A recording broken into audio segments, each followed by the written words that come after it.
Good morning. It's been quite a while since I met with you, but today I have a gift that was given to me by Dante, my grandson. He brought this over to me. It's 212, and there are 26 writers contributing to this book, and they're all talking about different aspects of the 212 date that's coming up that the Mayans predicted, and they've got all kinds of ideas about what this means. Some think it means a disaster, others think it means the shift of the magnetic poles from north to south, something like that.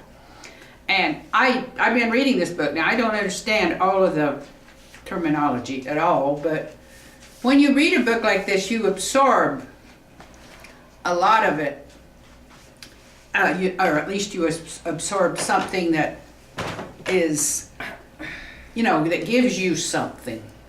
And this book has been very significant for me, because I found a lot of things in it of significance to my life. It talks in here about what? Yes, 212. Yes. Well, what I'm talking about is it talks about near-death experiences. That people who have near-death experiences have psychic experience. They can dreams of the future. This is treated as though it were common. That it was known about near-death experiences. And one of the near-death experiences that someone describes in this book is Daniel Brinkley's near-death. He was hit by lightning. He was talking on the phone, and lightning hit his ear, and threw him almost up to the ceiling and back. And when he came down, he was dead. I mean, when they couldn't bring him back to life, and they pronounced him dead. And so he wrote a book after he's been dead, right? Is that yeah. And he'd been dead for 28 minutes, and all of a sudden he came back. Clinically dead, is that what they call it? Clinically dead. They were putting out the birth certificate. There was no life for 28 minutes. And where was this happening? I don't know the exact place, but I read his book, and I can't remember. Well, this country. I can't remember. United States? Yes.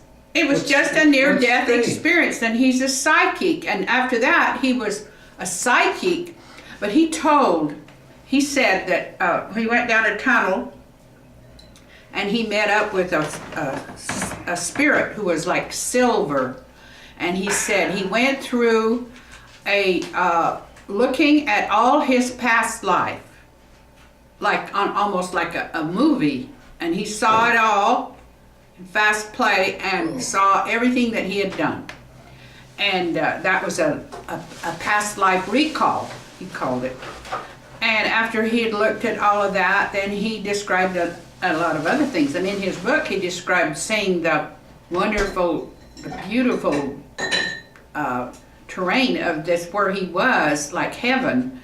And but he came back, and he wrote down a number of events that were to come, that he was told over there, that he was told that this would happen, that would happen. Well, he kept track of all these events, and most of them have come to pass. But they were all connected to the fact that he had a near-death experience. He went, and then he came back with the knowledge of another world that he went to. And this had a lot of resonance for me because of having near-death experiences and of developing psychic power and the ability to have dreams of the future, which I think was connected. It was connected to this struggle, and what you're struggling for in a near-death experience is you're probably experiencing this because you're trying to gather yourself together, you're trying to become a more aware human being of everything. I always felt like I was being stifled. I was being suppressed and forced to behave in a certain way.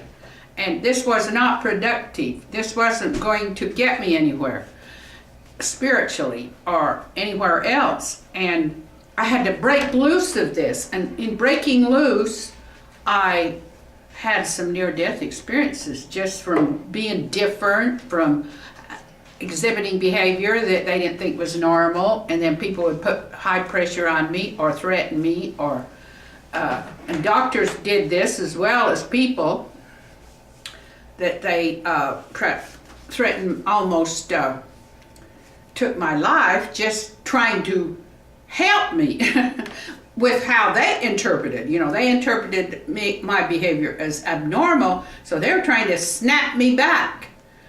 Instead of that, they made me extremely sick, which sometimes happens. But anyway, he came back with a prediction, this Danian Brickley, about 212, that was going to be a significant date. And it's the Mayan. What happens if it's not? Well, it might not be to you. It might could pass and you won't even notice it. Because we've had a lot of predictions about. But shit's been going on for thousands of years. I know, but the Mayans had their prediction. Actually, their prediction was different in that eat people. That I know.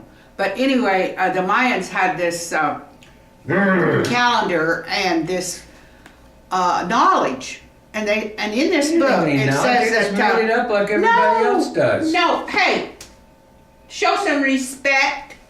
For dead people? Here we got an old skeptic here. He's an example. He's a wonderful example. We don't pay any attention to him. I thought I was a bad example, but I'm a wonderful example. A bad example who tries to get attention away from the I am a wonderfully bad example. Oh, a wonderful bad. Yeah. What are you selling this book to somebody? No, but I'm saying that this book has significance, and you're doing like a commercial here. But anyway, no, I hope that people will keep this date in mind, because this will help people to think about what we're all about. Now, the Mayans, they said, is one of the mysteries. The Mayan, where they came by their knowledge of, the stars and what was going to happen, how we were going to line up. The significance of 212 is it's a time that only happens every 26,000 years, according to what I could, my understanding of it, that the stars we're lined up in the galaxy at a certain point, and that doesn't come only that often. And how the Mayans could predict this is not known. How they came by this knowledge, because it's true, they did human sacrifice at one point. So, they were in some ways a primitive people, but in other ways they were extremely advanced. You just made it up. Hey, if you're going to make, I've put the kibosh on him saying negative remarks. Now, I've taken to hang up the phone, leave the room. Don't allow this man to pollute my atmosphere. And if he pollutes it, I'm going to be gone. I am gone. Polluted enough right now. And that's what I'm trying to do. This was a big breath of air for me to spend some time with my grandson, who's sober. Yes, but he's half. And he can think. But he's half Mexican, and the Mayans are from Mexico. Well, see, that's what I tell you. Wait a second. He's got this naked desire to be important, even when he's not even doing anything important. He's given up doing important things. So that's why I don't pay attention to him. He's chosen to live out his life self-indulgent as an alcoholic. Well, so I don't pay any attention to him. I know he's not going to change. I know he's not going to commit. But I'm trying to. If he's dying, he he might think about it. But until then, I just have to pay as little attention to him as possible. He's got more and more insufferable, I don't mind telling you. That's And I true. might have to take some drastic measures coming up, but Sure. that might be in 212. This year This is is 212. a drastic change for me and him. This is 212. I predict, that's the prediction that I'm going to end this with. Uh-oh. A prediction that he and I are coming to the end of our association. And it's very much needed because he's wasting my time and he's, if he wants to, destroy himself and not believe in anything and be an old negative. No, wait a minute. You have to look up the definition of faith and belief. They're not based in fact. Most are not based on any scientific fact. But if you want, quiet. A near-death experience is not based in fact either. And what you see there is not based in fact. When you come back and tell what you've seen, the skeptics are all are without number. They're going to dispute. And this is called science. You can't prove anything that way. Well, I'll tell you, a lot of people have knowledge that they can't prove according to some people's standards. But say psychic phenomenon is understood by psychics and how it happens and how to interpret it. And other people don't have a clue because they don't believe in it. He doesn't have a clue. And I hope you don't think he doesn't have a clue. All he knows to do is just sneer at what he doesn't understand. And he is not living on the right diet. well, I'm trying to show what a sneer is. The right diet to have a better attitude. And you see a lot of people like this in the world who are just there to denigrate, to resist. That's why we have such conflict. We have people who won't change their ways, who won't change their way of thinking, who are saying mean things, being negative. They're not being able to accept other people's differences. They can't let their mind around it. They resist. Whatever one person does, the other person sneers, carries on, acts just as bad, and that doesn't get you anywhere. That's war. That's clash. That is war between people just because one believes this, and they come and clash like this. That's right. Belief. And it's very Doing unpleasant. science. It's constant war, and one maintains his position, and he's not going to change. And so, my idea is you're just going to let that person go, let them, and when the time comes, break away. Sometimes it's hard to break away, but you try with them, you try as hard as you can to reach them. If you can't reach them, you start breaking away, going somewhere else. That's why we have the United disconnecting. Nations. Yes. United Nations. Yeah. So I just come back to talk and keep that date in mind, 2/12, December the 15th, or is it 16th? I could be off a day. But I've been reading this book all weekend, and I think, the last 2 days, and I've been very enlightened.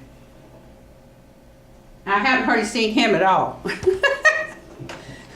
You can see why. The old sneer box. Bye. Last word, 2/12. Yeah.